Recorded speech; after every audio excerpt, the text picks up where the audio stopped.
Dismayado ang mga tribong Aita kay Pangulong Bongbong Marcos Jr. sa hakbang ng Maisog Freedom Concert and Peace Rally sa Angeles City, Pampanga nitong Lunes. Inilabas ng kanilang leader ang mga hinanakit ng tribo laban kay Marcos Jr. lalo na kung paano sila pinabayaan ng kasalukuyang administrasyon. Ipinagtataka nila kung bakit ganito ang nangyayari, gayong buo naman ang kanilang suporta kay Marcos Jr. noong eleksyon. Wala akong nakitang progreso, wala akong nakitang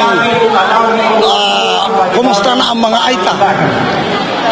Wala, sapagkat kami ay isa ring kabahagi kami sa lipunan. Tao rin kami. May karapatan, may damdamin, may puso, pero sa kanyang pamumuno, wala akong nakitang progreso na galing sa kanya. Kung talagang tutuusin, sinasabi nila kami ang tunay na Pilipino. Dapat di kami mapag-iwanan. Pero ngayon, para na lang kami kung saan-saan, wala man dumarating na anong magagandang proyekto sa amin. Wala.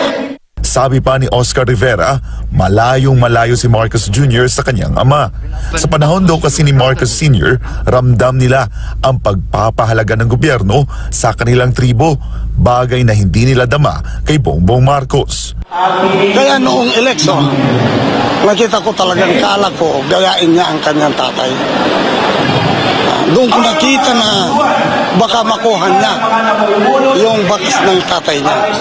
Iginit niya na hindi naman daw kasi tao ang turing sa kanila ng presidente, kaya ganito ang ginagawa ng administrasyon sa kanila. Napapag-iwanan talaga kasi ito nga sinasabi ko at panawagan ko, parang hindi kami tao.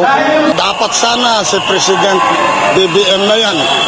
Kumusta na kaya ang mga Aita? Puntahan ko ngayon mga Aita.